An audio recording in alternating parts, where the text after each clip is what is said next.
Welcome to another RDWorks Learning Lab. Today, I'm off on a tangent. You may remember that a few sessions ago I said that I was in the process of building a logical and concise set of tutorials to help beginners into this whole subject of laser technology. Now, I've done quite a lot so far, and I've got as far as materials, and even a little way into materials I decided that I would venture into something that I'd done before, probably 2 or 3 years ago, and that was cutting this stuff, PE foam. Now, I had moderate success at that time, but to be honest, I was doing the same as what everybody else does, experimenting with settings to try and find something that worked. I mean, at the time I found that dot mode was the only sensible way to cut this stuff. And again, if you go and look on laseruser.com, you'll find that Gareth, who is running the site, has done a very interesting section on cutting PE, and he's had some success. He's done it through experimentation, not through understanding. I started this off with knowledge of how lenses and laser beams work now, and I thought, this is going to be easy. I should be able to improve on what I did 2 or 3 years ago. I wish life was that simple. Now, as I said, this other set of videos are tutorials. I don't know what the hell I'm doing, so I can't teach anybody what to do if I don't understand what I'm doing. And so I've had to come back to my RDWorks learning channel and share with you my learning experience with this product, because I've come across some very strange things that I don't understand. And I think if we can understand what's going on with this material, lenses and the laser beam, we may be able to do the job properly. I say maybe. I've got no idea. Now, the first thing I want to show you is this. I've done a scale drawing of my setup here. I know that my beam is around about 12mm diameter by the time it hits this lens, and so therefore we've started off with a 12mm beam coming out of the lens, coming down to a focal point. Now, I know this is a theoretical focal point because this is a 1.5-inch lens, and this is not reality, but it's close enough for what we want. And then these are the rays that pass through the focal point and go out below the focal point. So this is the worst scenario that I would expect cutting when I look at my result in comparison to this diagram. This is a very strange material. It's a closed cell structure, which means it's full of air. And if you remember from our other cutting experiments, air is not a good thing to have inside a product, because it collects fumes, and those fumes absorb energy. Now, the only difference with this stuff is that I don't think it's going to produce fumes. If you remember, I explained a few sessions ago what smoke was. Whether it be solid or liquid particulates in the air, they are reflecting the light and giving the impression of white smoke or coloured smoke, depending on how the light absorption takes place. But the net result is, if you can see smoke, then there is vaporization, like steam, solid particles floating around in the air. Now, if we can't see any smoke, it means that we're not producing vapor, we must be producing gases. Because also remember what I said to you, the laser beam passes through gases without any effect at all. Now, the first thing that I'm going to do is I'm going to put a piece of card on top of my material there, and I'm going to just put a pulse on it so that we can see whether we've got the focus set right. Now, at the moment it looks wrong, so let's just lift it up a little bit. There we go, we're going the right way. A little bit more. There we go. Now that's a pretty good, that might not be the best, but it's certainly a very, very small spot that we've created there. As you can see, that is probably somewhere in the region of about 0.3, maybe 0.3 or 0.4. That's good enough for what we want. So we know the size of the laser beam approximately as it goes into this material. So I'm going to throw a full 60 or 70 watts at this piece of foam, and I've got the speed set to 50 millimeters a second. So I'm going to run this with 0 air assist at the moment. So that didn't quite work out as we'd expected. Now that just doesn't make sense because, look, we know that the beam was only about half a millimeter maximum. So this is 2 millimeters wide. Why? You can see what I've done now. Look, I've put my piece of card, which has got maybe 0.3 or 0.4 millimeter diameter hole in it, and we're going to now do the same test again. We've actually made it worse. With my knowledge of how lenses work, we know that the rays from the outside here have got very, very little energy. But hey, this is a separate issue. I mean, you may imagine that those rays are having that effect down here, and that's the reason why this beam is expanding down here. That slot is even thinner on the underneath. That's only about 0.2 of a millimeter wide. How is it possible for the beam to somehow jump from 0.2 of a millimeter to something like 3 millimeters wide? It's just, look, it's just totally impossible. There are no rays out here to do that damage. So something else is happening, and it's nothing to do with the rays themselves. I'm going to take a section through here. I'm going to cut this off. We're going to look at the damage that we've done to the internal surface of this material. This material is basically a very simple plastic. It's a couple of steps up from candle wax. It's made of only hydrogen and carbon. This material is foamed, and it makes a closed cell foam. But what you're looking at here, you can probably see the jagged edges round here where I've been across this piece of foam and cut it with a knife. So what we're looking into here is one of the cells that's been cut. We'll now go on and have a look at what the laser has done to this surface. If we take a look, you can see round the edges here, look, we've got, first of all, we've got some bubbles. Okay, that would indicate high temperature and boiling. We've also got soft edges, which would indicate melting. I mean, look, there's no doubt here, look, we've definitely got all rounded, melted edges on these bubble structures. So the next question is, if we're melting the material and we're not producing any smoke, we must be producing gas. Now, as I said, this product is very much akin to candle wax.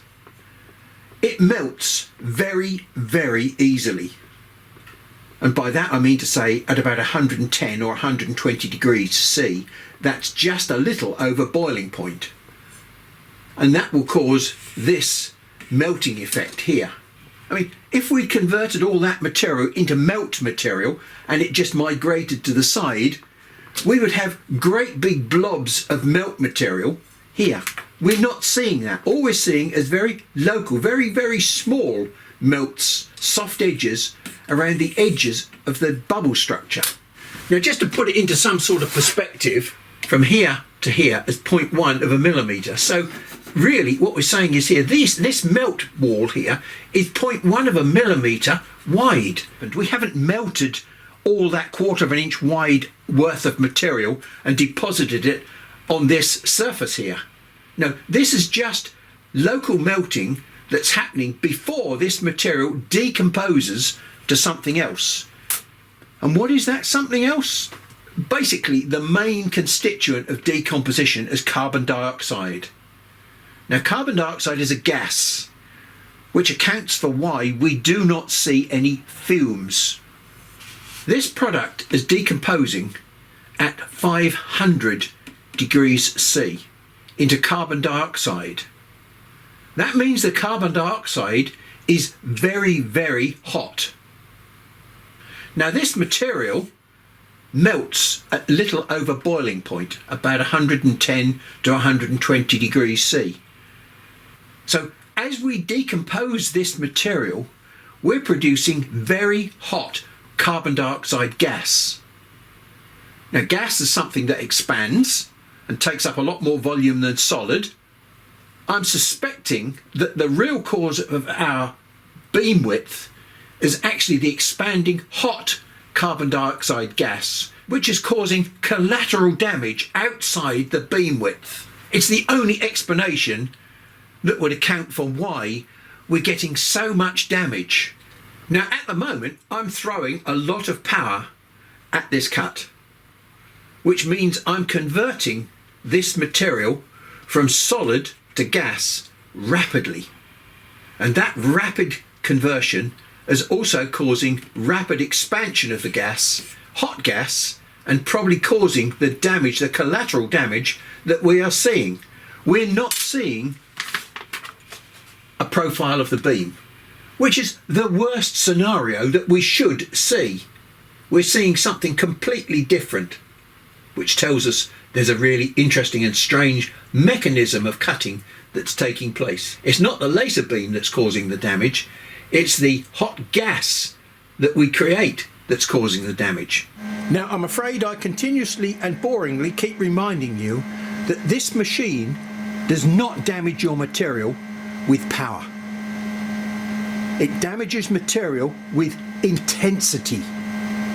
Light intensity is the thing that allows you to burn through things quickly and do damage. If you have low intensity, you'll do little damage. I've got the power on this machine set to very, very high. Now, I know that I've got a Gaussian distribution within my beam because I've tested it, and you've seen me test this, and it gives this sort of shape after 10 seconds. Well, effectively what happens is, if I reduce the power of the beam, I will also run back down these curves here, and we'll finish up maybe at 10%, looking like this.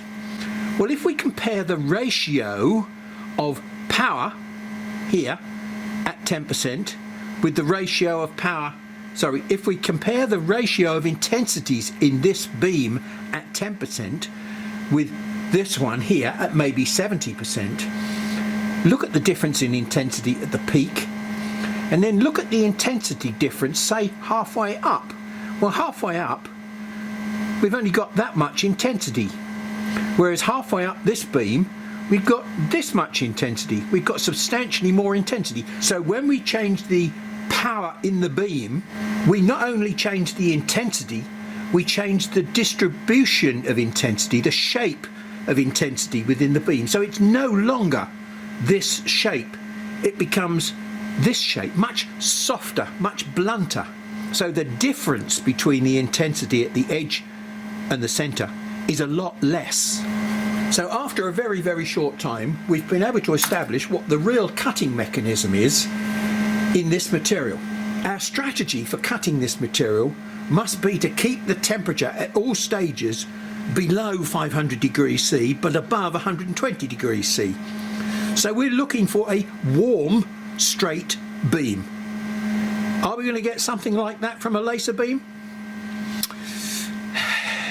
Probably not, but hey, we're going to have a try now that we understand what the mechanism is that we're looking for. We've got several strategies that we can adopt. We could play with the beam itself and make it very gentle so that it doesn't have the destructive power. We can use different lenses to get different degrees of power filtering, as you see here. If we have a longer focal length lens, we shan't get as much filtering as if we use a short focal length lens, where look, we get huge amounts of power filtering, and only that power that's coming through the center will be effective. But the problem is that filtering effect will get less and less and less as we pull the intensity back towards here, because the difference now between here and here is a lot less. And because the difference is less, it means the filtering effect is less. The other thing that happens with a laser tube when you drop it down to 10% or somewhere in that sort of region, on this machine I think it's round about between 10 and even as high as maybe 20%, we get into something called the pre-ionization zone, where we do not get constant power. what we get is very, very high frequency, very high power spikes of energy. To get this heating effect that we're after, we're going to have to run the power very, very low, and we're probably going to have to run the speed slow as well to get penetration through 30 millimeters or 40 millimeters of PE. So we're going to change just one parameter at a time. So here we are at 50 millimeters a second and 10% power. The good news is we've got a very thin cut just on the surface there.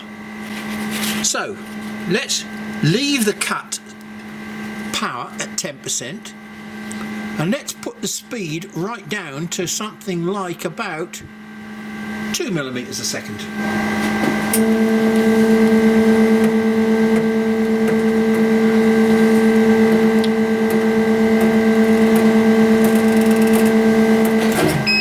So although we didn't cut through that front edge there, look, we actually have done quite a lot of depth of damage,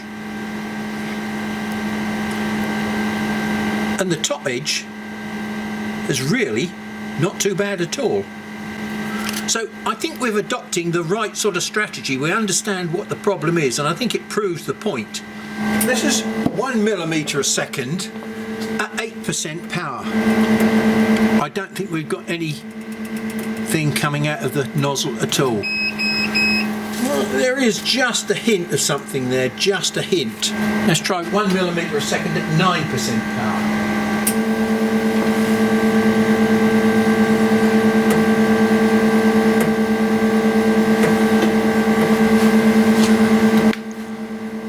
Well, I have to say, that's looking pretty damn good.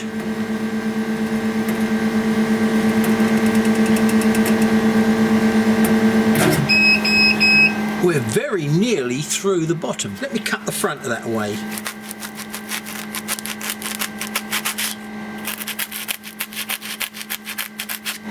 Now, how do we make the beam even softer?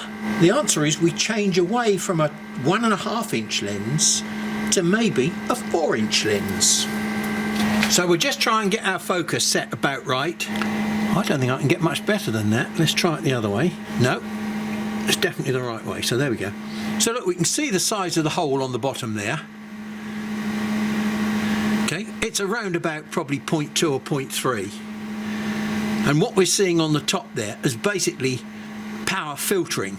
We should find that there's a black halo around a hole, which means we're filtering some of the power away from the beam. I'm doing that power test at about 90%. Now, we're not going to have 90% on here. We're going to be doing this at a much, much lower power. So let's just see what happens when we run 9% at 1 millimeter per second.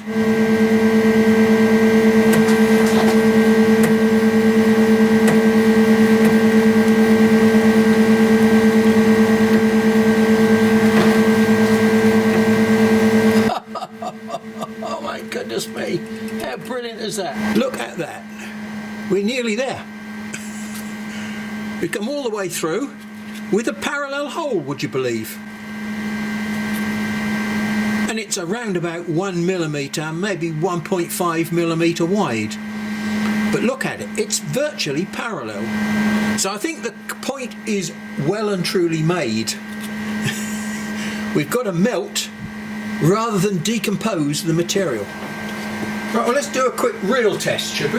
Well, I can't go any slower than 1 millimeter a second, but I could put the power up by maybe 1% and see what that does. Okay, so it's deadly slow, but if it's doing the job, and you can do the job, time is not important.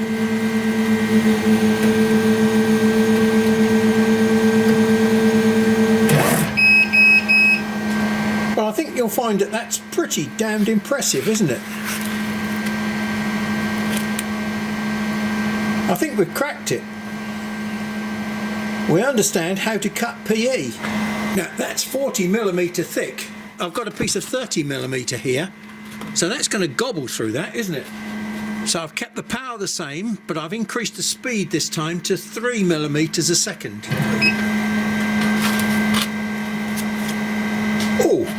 quite, but nearly. So 2 millimeters a second is what it's going to have to be. Now I'm going to turn the air assist on to see whether or not it changes the cut.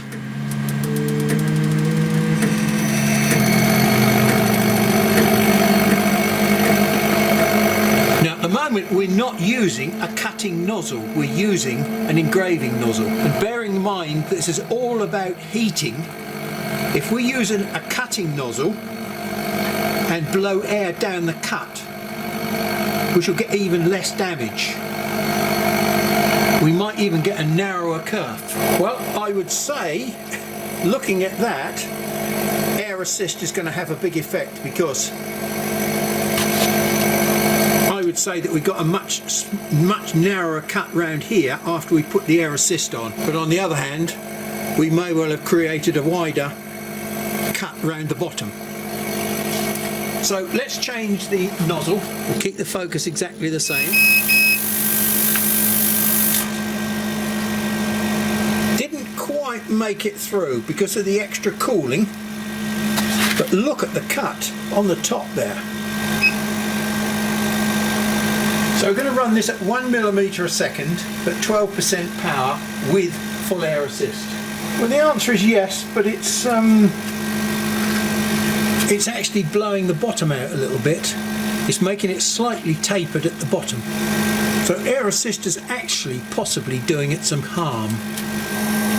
So it's about probably quarter air assist or something like that, just enough to protect the lens, because it seems that that cooling effect of the air is just preventing the last little bit of the cut going through. The problem is with such low power, it's taking a long time for the light to burn its way through to the bottom of the cut, and therefore we have to allow a lot more time, more exposure time, because we've got such low power, and that means slow speed.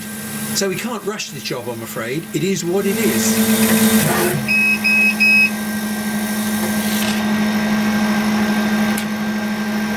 Well, look at that. That's pretty good, isn't it? Let's take a look underneath and see what we've done. Not so good underneath, purely because we've got air. So if I turn the air off and we run exactly the same job again, remember we ran the first one, which was virtually parallel, at 10% power. This has got 12% power on it and no air assist. Very cleanly, but not parallel. So power is having an effect. So the first thing we'll do is we'll increase the speed, which will be a great advantage, leaving the power at 12%.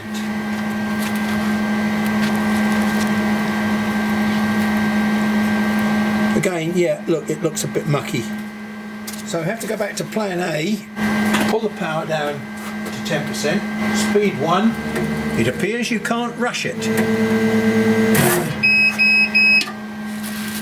This looks a very slightly different sort of foam to this one, a different, very slightly different mix. This one is cut slightly better than that one. That one's got a slightly wider kerf on it. That one is pretty good. Both done at the same speed and power. So I think we've basically understood the problem now, and that was the whole point of my exercise today, to try and get a grip of exactly what we need to do to cut PE. Now my suspicion is I've just stuck a piece of 40mm thick polystyrene there. Let's see what happens. Because polystyrene has got similar cutting properties to polyethylene. Remember, you wire cut polystyrene, so again it's got melting properties, but of course it will catch fire if you heat it up high enough. Now, I have put just the merest amount of air assist on this as well, just to protect the lens.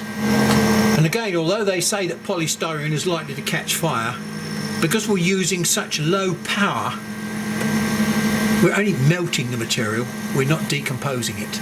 So we're not producing any inflammable gases. I would never ever walk away from anything that's cutting with plastic. I've got my good friend beside me as well. Well, pretty slow, but... oh, okay. Not brilliant, but doable.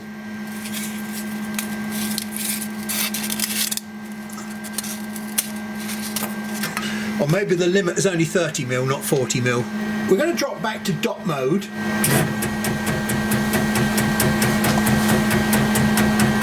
Now this will break the beam up and allow us to cool a little bit in between every pulse. Now this should literally just throw the beam straight through the material if we get the settings just right. Now look at that. No air. Let's look at the back. That's pretty good at the back. It's just about made it through, hanging in by just a thread. But that is pretty good, isn't it? Look. It fits in either way round. It's almost parallel, but not quite. So let's try exactly the same thing for the polystyrene.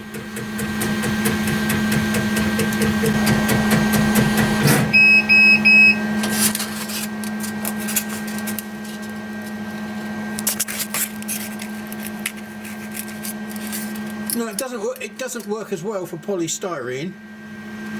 It works, but it produces more of a taper on polystyrene. So I think we've done enough to prove that if you understand the material properties and put into play all the facts that you now know about lenses, power, beam, there are parameters that will get you a pretty parallel cut, a pretty controllable cut in difficult materials like these. Here are the parameters that I used for dot mode. Now, as I've told you many times before, parameters are things that are very personal to your own machine. These work for me. The numbers are relatively unimportant. It's the principles that matter, and then for you to experiment around those principles to find the exact best values for your machine. Well, thanks for your time, and perhaps in the next session we'll get back and concentrate on the beam expander.